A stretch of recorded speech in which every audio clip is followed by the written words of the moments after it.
दिल्ली के civil line zone के अंतर्गत आने वाले जहांगीरपुरी स्थित मेट्रो अपार्टमेंट में लंबे समय से सफाई और सीवर संबंधी समस्याएं बनी हुई थीं। स्थानीय निवासियों ने कई बार इस बारे में शिकायत दर्ज कराई थी, परंतु उनका समाधान समय पर नहीं हो पाया। इस बीच सिविल लाइन जोन के उपायुक्त डीसी श्री अंशुल जी ने स्वयं अपार्टमेंट का दौरा कर समस्याओं का संज्ञान लिया और मौके पर ही तत्काल कार्रवाई सुनिश्चित करवाई। इस निरीक्षण के दौरान मेट्रो अपार्टमेंट की रेजिडेंट वेलफेयर एसोसिएशन के अध्यक्ष श्री मोहन सिंह ने स्थानीय निवासियों की ओर से उनकी समस्याएं विस्तारपूर्वक डीसी अंशुल जी के समक्ष रखी। उन्होंने बताया कि नालों के ढक्कन, सीवर कैप न होने के कारण गंदगी और दुर्घटना की आशंका बनी रहती है। इसके अलावा नियमित सफाई न होने से परिसर में गंदगी और मच्छरों की समस्या बढ़ रही थी। मेट्रो अपार्टमेंट में रहने वाले दर्जनों परिवार कई महीनों से सीवर जाम, टूटी सड़कों और कचरे के ढेर जैसी समस्याओं से परेशान थे। बच्चों के खेलने के स्थानों के आसपास भी खुले नाले और गंदगी होने के कारण लोगों में असंतोष था। RWA अध्यक्ष मोहन सिंह ने डीसी अंशुल जी को बताया कि कई नालों के ढक्कन गायब हैं, जिससे आए दिन लोग ठोकर खाकर गिर जाते हैं। अब क्या अभी था क्या बोला? मैं मोहन सिंह, प्रेसिडेंट RWA। मैं डीसी साहब से पहले भी मिला था और इनसे जो पहले डीसी साहब थे उनसे भी मिले थे राकेश जी से। और इनसे मीटिंग के बाद फिर इसका मैंने पहले ही बोला था कि एक बार दौरा लगाते हैं हमारे मेट्रो अपार्टमेंट का, क्योंकि फिजिकली विजिट करना बड़ा ज़रूरी होता है, क्योंकि ऑफिस में बैठ के पता नहीं चल पाता कि यहाँ पे क्या क्या मेन समस्याएँ हैं।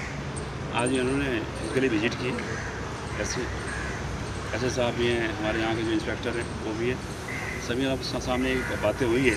आज जो हमारा मेट्रो अपार्टमेंट का सबसे जो बड़ा मुद्दा है, हमारा मुद्दा है कि यहाँ पे मेन साफ़ सफाई हो। साफ़ सफाई के साथ साथ हमारा पीछे का बाउंड्री वॉल टूटा हुआ है, जिसके लिए हमने पीछे भी बात उठाई थी, तो वहाँ से 35 लाख विधायक फंड से अप्रूव हो चुका था, जो कि अभी तक हो नहीं पाया काम। इसलिए मैंने जिस हिसाब से रिक्वेस्ट किया है कि इस काम को जितना जल्दी होता है निपटा दें, क्योंकि फिर सर्दी का मौसम आने वाला, ठंड में फिर यहाँ पे चोरी चकारी बढ़ जाएगी। ये जितना जल्दी हो ये काम हो जाए।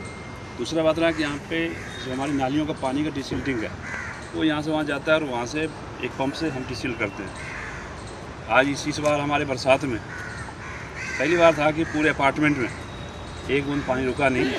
ये हमारी RWA की मेहनत कह लें, हमारी RWA टीम की मेहनत कह लें, प्रयास कह लें कि इस बार पूरी दिल्ली में क्या पूरे देश में सबसे ज़्यादा बरसात हुई है। इतनी बरसात के बावजूद भी हमारे अपार्टमेंट में पानी रुका नहीं। ये आप सभी के सहयोग से हुआ है, हमारे यहाँ के जितने निवासी उसके सहयोग से हुआ है। और मैं डीसी साहब से ये अनुरोध करूँगा कि इस अपार्टमेंट को आप गोद ले लें, कि जिस तरीके से यहाँ पे नहीं इस वार्ड का और मैं कह रहा हूँ इस विधानसभा का सबसे अच्छा सोसाइटी है जो मेट्रो अपार्टमेंट है, अंडर बाउंड्री है, लेकिन फिर भी ये कहीं के उपेक्षित है। आप तो कह रहे हैं कि मेट्रो अपार्टमेंट के बाहर रोडों की बात करी जाए तो वहाँ तो पूरा पानी भर जाता है, चंद मिनट बारिश होता है तो पानी भर जाता है सर। अब वो वहाँ क्या है, बाहर का पानी ना रोड का पानी है ना अपार्टमेंट का पानी है, तो सामने झुग्गी का पानी है, वो वहाँ का पानी बाहर निकल के रोड के ऊपर आता है और उसकी समस्या कहीं ना कहीं अपार्टमेंट वासियों को उठाना पड़ता है। मैंने इस बारे में भी साहब से भी डिस्कशन हुई है, उस समस्या का भी समाधान किया जाएगा। इन्होंने उस बात को लिया है, बिल्कुल ऐसे साहब को बोले हैं उस नाली को अब जितना जल्दी हो सही करके, और जो हमारे सामने से नालियाँ हैं उसको हम अपने बाउंड्री वॉल को, जो हमारे फुटपाथ है उसको ग्रीन बेल्ट बनाने जा रहे हैं। डीसी साहब ने कहा है कि उसको भी ग्रीन बेल्ट बना देंगे, एक सुंदर मेट्रो अपार्टमेंट दिखे, जिससे कि आने वाले लोगों को पता चले कि जहांगीरपुरी में भी ऐसी सोसाइटी है। तो मैं उम्मीद करता हूँ कि आपके सहयोग से मेट्रो अपार्टमेंट सुंदर और अच्छा बने, और आगे भी जब भी कभी भी होगा बीच बीच में आप दौरा करते रहें, जिससे कि यहाँ के लोगों की समस्या से आप अवगत होते रहें। बहुत बहुत धन्यवाद। मेरा नाम अंशुल सरोही है, मैं डीसी हूँ सिविल लाइन जोन का। यहाँ मेट्रो अपार्टमेंट जो हमारी कॉलोनी है, यहाँ RWA के सदस्य मुझसे मिले थे, पहले भी मिले थे। कुछ इशूज़ इनके पुराने हैं, पुरानी कॉलोनी है, मेरे ख्याल से इलाके की कुछ सबसे पुरानी कॉलोनी में से एक है। इशूज़ जो हैं उसमें मेनली 3-4 इशू जो निकल के आए, उसमें एक सफाई का मुद्दा है। तो ये कहना था कि सफाई प्रॉपर नहीं हो पा रही है, कुछ आदमियों की कमी है, तो उसमें एसएस साहब हमारे साथ हैं, एसएस साहब को निर्देश दिए गए हैं। हम यहाँ पे आदमी अपनी जो है वो सुनिश्चित करेंगे कि जितने मैक्सिमम आदमी हो सकते हो यहाँ पे लगे और प्रॉपर सफाई हो।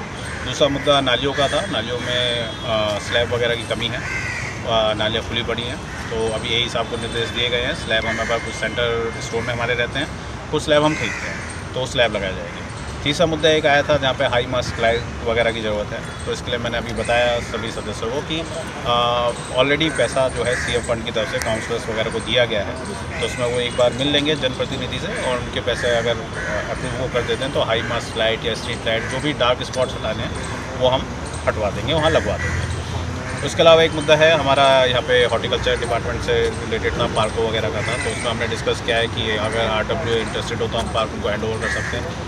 बाकी हमारी स्कीम जैसे आएगी पैसे देने की वो बाद में देखेंगे। प्रूनिंग वगैरह का इशू था तो प्रूनिंग हम प्रायोरिटी पे करवा देंगे। फिर यहाँ पे कुछ काम जल बोर्ड का होना है, हमारा सड़क बन रही है, तो उसमें ये डिसाइड हुआ कि जल बोर्ड की जब सीवर लाइन और पानी की लाइन पड़ जाएगी तो उसके बाद हम सड़क बनाएंगे। एक इम्पॉर्टेंट मुद्दा ये आया था कि आपका यहाँ पे बाउंड्री वॉल नहीं है, बाउंड्री वॉल अभी बन रही है, उसका पैसा अप्रूव हो चुका है। चोरी चकारी का डर यहाँ रहता है, सुरक्षा का मामला है, तो उसको भी हम प्रायोरिटी में लेंगे। एक और मीटिंग अभी हमने रखी है, अब ऑफिस में रखेंगे जहाँ सभी HOD, सभी अधिकारीगण, सभी RWA के सदस्य आएंगे, वहाँ एजेंडा वाइज बात करेंगे और जितना संभव हो पाएगा जो जोन की पावर में है उनकी समस्याएं दूर करने का उतनी हम दूर करेंगे। बाहर रोडों की बात करिए, गलियों की बात करिए, सब जगह नाले शहर की बात करिए, जैसे आपने कहा कि ढक्कन नहीं है, ये सर काफ़ी टाइम से बरसात होता है तो उसमें आएगी कोई ना कोई घटना होती है। हाँ नहीं, इसको जैसे अभी संज्ञान में आ गया, अभी बात भी हो गई है हिसाब से, तो हम ये जितने भी स्लैब वगैरह ढक्कन की जरूरत है वो हम लगवा देंगे। रोडों पे जो आपने बताया स्लैब डलवा देंगे, ये सर कब तक हो जाएगा? उम्मीद करते हैं, अभी यही सब चेक कर रहे हैं, वो मुझे बता देंगे कितने स्लैब अवेलेबल है। हमारे पास सेंट्रल स्टोर से स्लैब आते हैं जी, जितने अवेलेबल होंगे हमारे कोटे में होंगे जोन के, उतना वो अभी पिक कर लेंगे। बाकी का हम एस्टिमेट बना के फिर हम प्रोक्योर करते हैं। वो हमारा रेगुलर एक्सरसाइज है, जैसे डिमांड आती रहती है हम परचेज़ करते हैं, तो अभी डिमांड आई है तो अभी हम परचेज़ कर देंगे। उम्मीद करते हैं कि बहुत जल्दी वो भी हो जाएगा।